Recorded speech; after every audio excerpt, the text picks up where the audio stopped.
Bertrand Boulonza, bonjour. Bonjour, cher Ibag. Vous êtes journaliste de terrain, vous venez de Calais, précisément à Niamoukoumi, où après une forte pluie qui a frappé une grande partie du territoire de Calais. Certaines sources parlent de plus de 400 morts, de milliers de disparus, de rescapés pris en charge dans des structures sanitaires de la place, enterrement des personnes décédées tellement critiquées par les défenseurs des droits humains et acteurs politiques de la République démocratique du Congo. Comment avez-vous trouvé la situation sur terrain? Oui, cher journaliste, comme vous venez de le dire, la situation à Niamoukoumi, à Bouchouchou est compliquée. Elle est vraiment catastrophique. Ce drame a eu lieu dans la soirée du jeudi. C'était un jour où la contrée était en train de connaître une forte démographie de personnes. Il y avait un engouement de personnes parce que c'était un jour, il faut le dire, un jour du marché de Niamoukoumi. Il y avait beaucoup de personnes dans la contrée.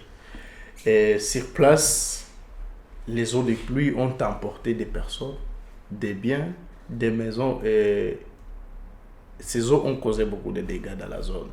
Je suis arrivé là le vendredi matin. Ce que j'ai trouvé, c'était catastrophique. J'ai trouvé des corps qui étaient en train d'être soutirés des eaux, ou bien plutôt des décombres.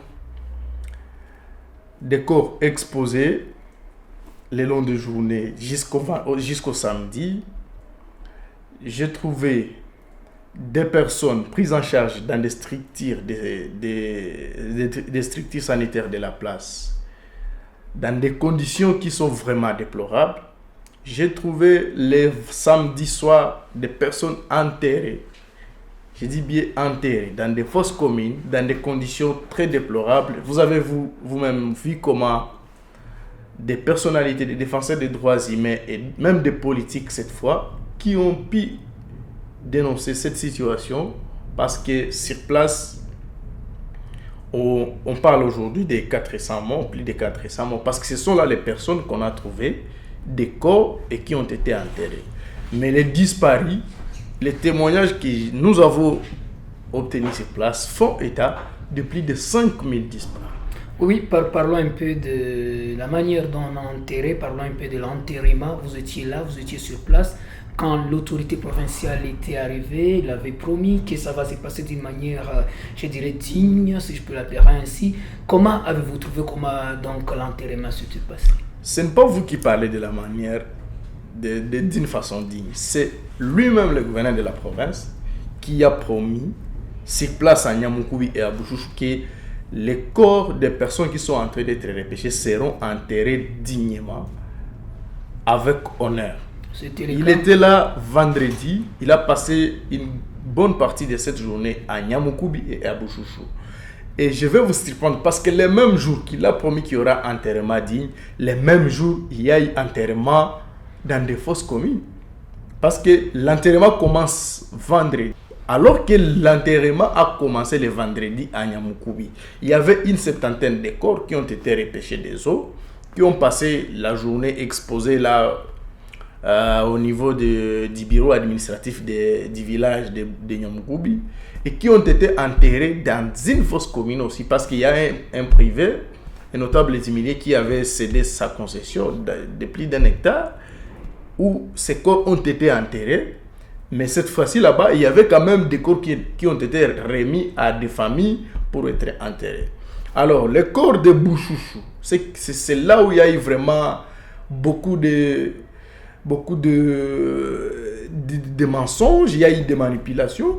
Les corps de Bouchouchou on a commencé à repêcher les corps à partir du jeudi soir, vendredi jusqu'au samedi. Tous ces corps étaient exposés dans des salles de classe à l'Institut Bouchouchou. Les matins, déjà à 9h, il y avait déjà des dispositions prises par les gouverneurs, les autorités locales, sur instruction, sur ordre du gouverneur, pour que ces corps soient enterrés.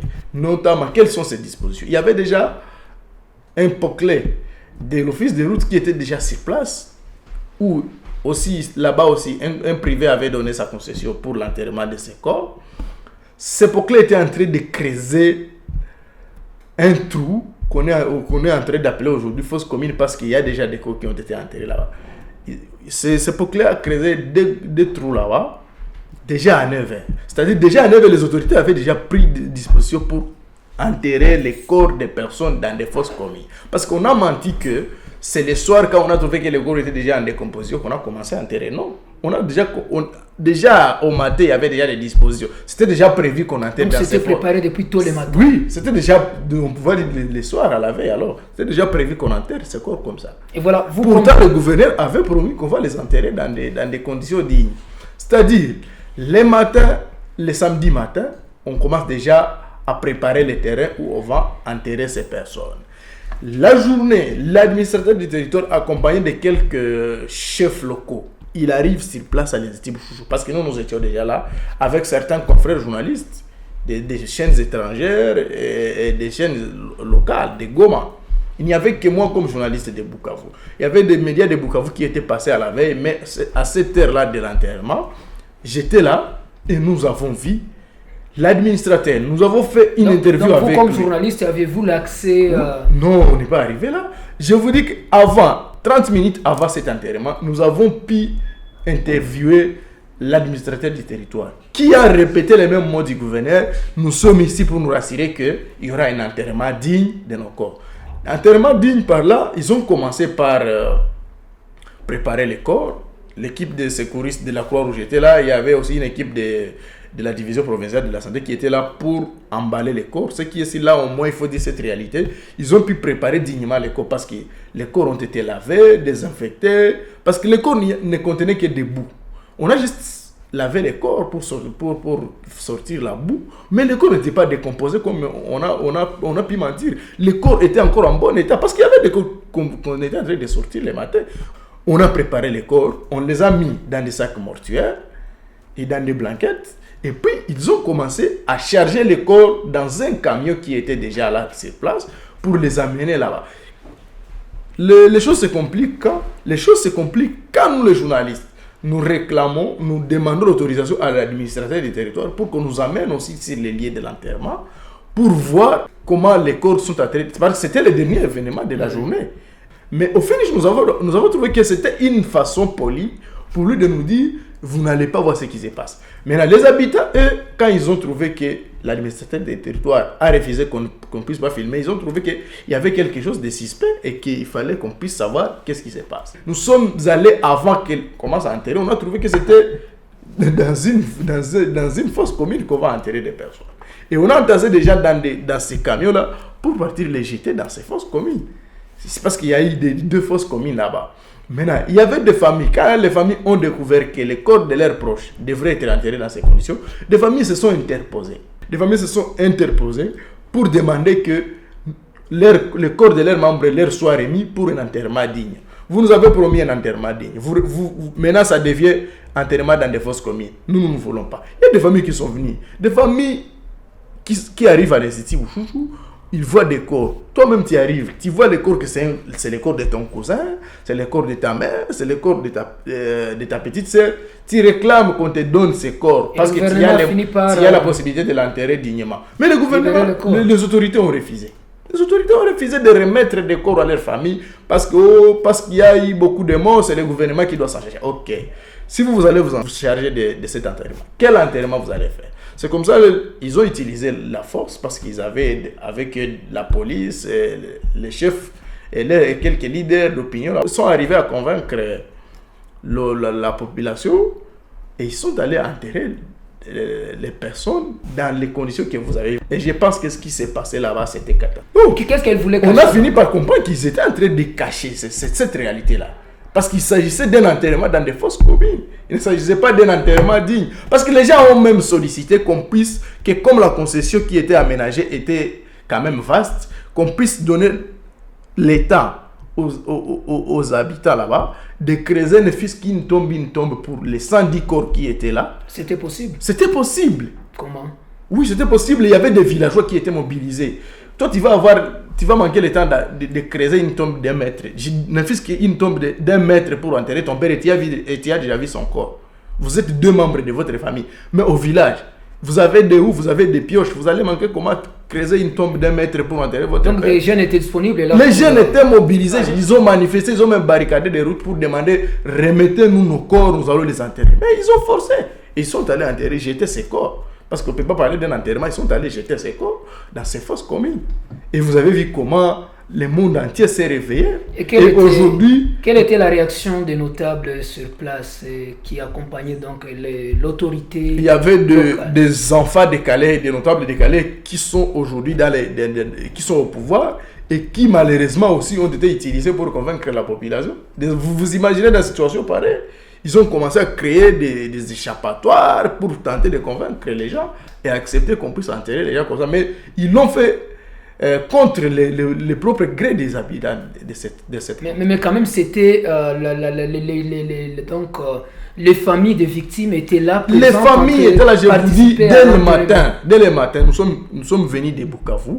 Nous étions déjà sur la route avec des personnes qui venaient. Il y a des personnes qui sont venues de Bukavu, d'Ihoussi, de Calais Centre, de Rambira. Il y en a qui sont venus de Haut-Plateau. Il y en a qui sont venus de Nyabiwe, de Louchebere, des personnes qui connaissent leurs familiers et qui savent où ils vivent à Bouchouchou. Ils sont arrivés là, on te montre les corps, tu vois que ça, moi je vois ça c'est Ibak, il est mort, donnez-moi son corps parce que c'est un ami, je vais l'enterrer et on te l'interdit. Je pense que ce qui s'est passé là-bas, c'est vraiment inhumain et nos autorités devraient avoir honte d'avoir fait cela.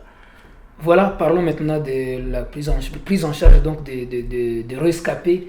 Vous aviez circulé dans différentes structures sanitaires de la place. Comment avez-vous trouvé? Là aussi, s'il faut parler de la prise en charge, c'est presque la même situation. Le gouverneur a promis une prise en charge des malades, des rescapés. Ce n'est que avant-hier dimanche, que je vis quelques intrants du gouvernement provincial arriver. Mais déjà le vendredi et le samedi, des personnes, des blessés graves, avec des fractures ouvertes. Vous voyez quelqu'un, au niveau ici, les pieds est cassé, vous voyez son bras est déchiré, vous voyez, il n'a plus la bouche, la joue est partie. Mais cette personne est en train d'être soignée par des chlores, des désinfectants, parce que les structures sanitaires de la place ne s'y attendaient pas. C'était un événement qui s'est produit dans une surprise, dans l'infortune. Donc, des structures de la place qui d'habitude prennent en charge des cas de malaria, des cas du paludisme, des cas de fièvre, des femmes enceintes qui viennent accoucher, les structures sanitaires étaient débordées. Je suis arrivé à l'hôpital de Nyamukubi, où il y avait une centaine de rescapés, des cas graves et des cas un peu légers. Mais allez voir comment ils étaient pris en charge. J'ai quand même salué le courage du docteur Denis Mukwege parce qu'il a été parmi les premières personnes qui ont pu déployer des efforts là-bas en envoyant des médecins spécialistes dans la prise en charge des fractures, des cas de blessures et qui sont venus au secours des structures sanitaires de la place parce qu'il y avait que des infirmiers, quelques médecins, ils étaient débordés. Et je pense que cette équipe que l'hôpital de Panzi a déployée là-bas a pu contenir ou bien venir en aide les structures de la place pour essayer un peu de sauver des vies. Parce que ce sont des vies qui étaient en danger. Il y en a à l'hôpital de Nyamukubi, il y a 3 malades qui sont morts, 3 rescapés qui sont morts là-bas pour manque de prise en charge. C'est-à-dire s'il y avait des médecins spécialistes, s'il y avait des intrants pour la prise en charge, on pourrait éviter, c'était des morts évitables. Avez-vous eu le temps d'échanger avec les médecins sur place? J'ai échangé avec les médecins, par exemple, les médecins responsables de l'hôpital de Nyamukubi. Il m'a montré comment ils étaient en manque de ressources. Vous voyez, les médecins, avec tout son staff, ils étaient quand même mobilisés. Ils ont disponibilisé des salles, des lits, d'autres malades étaient à même les sols pour la prise en charge des malades. Mais jusque-là, ils n'avaient pas des intrants, il n'y avait pas de médicaments ou bien il n'y avait pas de spécialistes pour la prise en charge des personnes rescapées. Mais j'ai appris quand même que le gouvernement a pu déployer quelques moyens là-bas pour que la prise en charge soit assurée. Mais jusqu'à dans la soirée, j'ai parlé avec un autre médecin qui m'a dit que la situation est toujours compliquée malgré cela. C'est-à-dire, on doit ici dire que il y a eu beaucoup de la manipulation les gens ont menti sur la prise en charge des malades et sur l'enterrement. Et je pense qu'on devrait avoir honte de ce qui s'est passé là-bas. Parce que ce sont des morts, ce sont des familles qui pleurent, mais les gens ont quand même le courage de mentir et d'éviter de dire la vérité à la population de ce qui se passe. Mais les efforts quand même qui ont été déployés par les gouvernements sont à saluer, bien qu'ils sont arrivés avec un retard, parce qu'il fallait que la toile s'enflamme, il fallait que les défenseurs des droits humains dénoncent, il fallait que les journalistes que nous sommes puissent dénoncer pour que des efforts soient mis à contribution. Voilà, on réclamait que les morts soient enterrés dans des cercueils. Le gouvernement national vient de déployer des cercueils à Calais. Espérons que là, ça va apaiser les esprits de la population. Ne vous en faites pas. Ce que le gouvernement national a fait, c'est déjà bon. Parce que hier, j'étais au port, je vis comment des cercueils chargés dans des bateaux sont arrivés sur place. Ils étaient en train d'être chargés dans des bateaux pour les amener sur place. Maintenant, la question qui se pose, il y a par exemple des défenseurs des droits humains qui ont pu réclamer qu'il y ait exhumation des corps. Pour que ces corps qui ont été enterrés, je dis bien indignement, d'une manière déshumanisante, que ces corps soient déterrés, soient exhumés pour qu'il y ait quand même soit un enterrement digne, qu'il y ait des familles qui demain ou après-demain viennent et trouvent les corps de leurs frères enterrés dignement.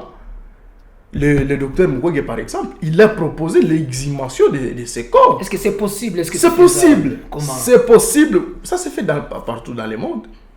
Au Rwanda, on a vécu les mêmes drames.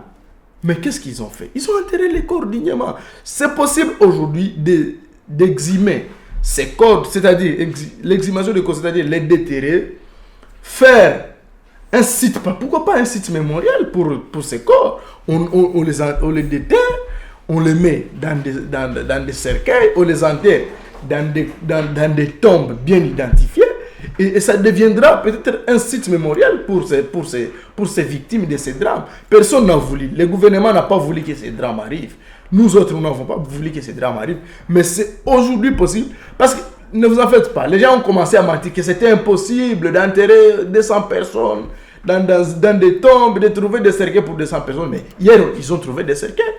Les cercueils ont été envoyés là-bas. Et là, le gouvernement national nous a dit, à travers les ministres qui sont ici au site Kivu, nous ont dit que ça sera pour enterrer les corps qui seront trouvés.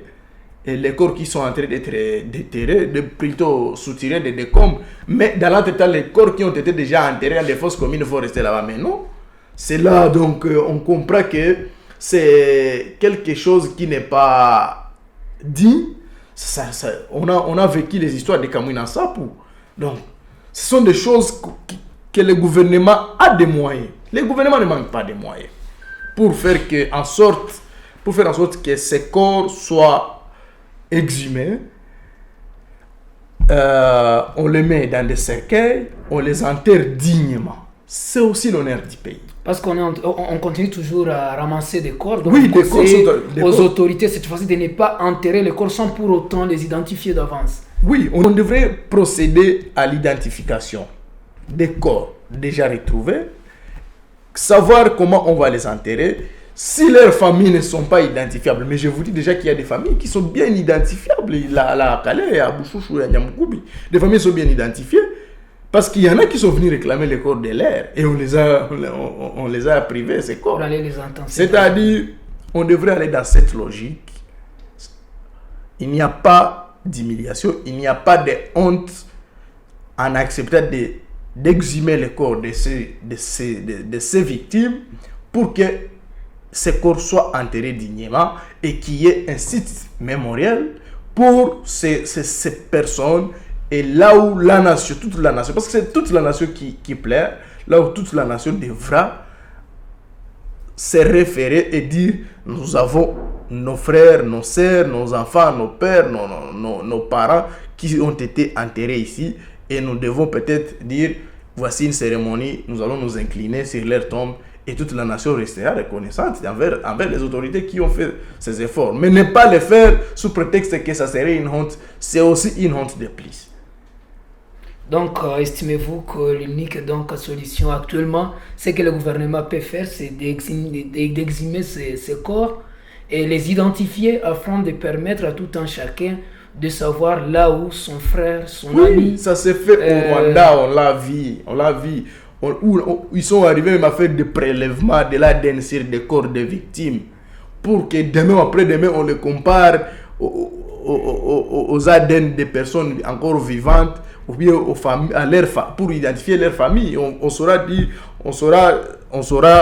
qui est cette personne qui est morte, celui-ci qui vient réclamer cette personne. Est-ce que c'est son familier? Facilement, c'était du tic au tac. Donc pour dire qu'on peut même enterrer un corps dont la famille n'est pas encore venue, n'est pas encore arrivée réclamer, et après celui qui viendra peut-être saura que c'est... Ça s'est fait, on s'est identifié, on met cette personne est morte, on prélève son ADN, on prélève aussi l'ADN des personnes qui viennent réclamer les corps de leurs familiers, et on sait les comparer, on dit voici vous, comme vous n'étiez pas là, voici telle tombe numéro tel, c'est là où il y a les corps de votre même père. Si mais dans des conditions que nous avons vues à Calais, qui saura qu'il y a, on parle de disparus qui sont encore sous les décombres, des disparus qu'on ne sait pas ils sont partis où, des corps qui sont encore sous les décombres et des corps qui ont déjà été enterrés. Si tu dis que tu vas faire un deuil, tu iras à la fosse commune ou bien tu iras, je sais pas où est-ce que tu iras faire. Donc ça va aider la population à identifier. Ça pourrait facilement aider la population à identifier les membres de leur famille. Savoir s'il est déjà enterré, s'il n'est pas enterré, parce que facilement on sait dire celui-ci n'est pas enterré et celui-ci a été enterré. Maintenant pour terminer, Bertin Boulonza, quel conseil adressez-vous aux autorités à ce moment? On sait bien qu'on est en train de ramasser toujours des corps, on n'a pas encore terminé. Oui, les corps continuent à être ramassés. Et peut-être la majorité. Il y en a qui sont en train d'être ramassés vers Idjouy parce qu'ils sont en train de flotter sur les lacs. Donc, pour l'instant, comprenez qu'il y a une situation, il y a une crise sanitaire et humanitaire qui se dessine à Calais, notamment à Bouchouchou et à Mokouidja. Et les autorités devraient se mobiliser pour voir comment gérer cette situation. Sur le plan humanitaire, aujourd'hui on a des enfants qui ont perdu des parents, qui ont perdu des écoles, qui ont perdu des enseignants. Et il faut que le gouvernement prenne des dispositions pour que ces enfants continuent leur cursus scolaire dans des conditions qui soient... Vous avez parlé d'une école qui a perdu plus de... Oui, il y a une école qui le préfet vous dit, il a perdu 80% de ses élèves sont tous morts. Et les enseignants. C'est-à-dire, sur ces plans-là, le gouvernement doit prendre des dispositions. Sur le plan de prise en charge, on fait face à un manque des intrants pour la prise en charge des rescapés. Le gouvernement doit penser à ça. Sur le plan social, les personnes qui sont restées aujourd'hui vivent sans abri. Depuis ce jour-là jusqu'à aujourd'hui, ils vivent sans abri. Ils passent des nuits sur la belle étoile. Et il faut que le gouvernement puisse penser comment les personnes vont avoir des abris provisoires et surtout faire d'urgence la délocalisation des personnes. Cette Bouchouchou aujourd'hui est invivable. Nyamukoubi est invivable. Parce que c'est un millier qui a été dévasté.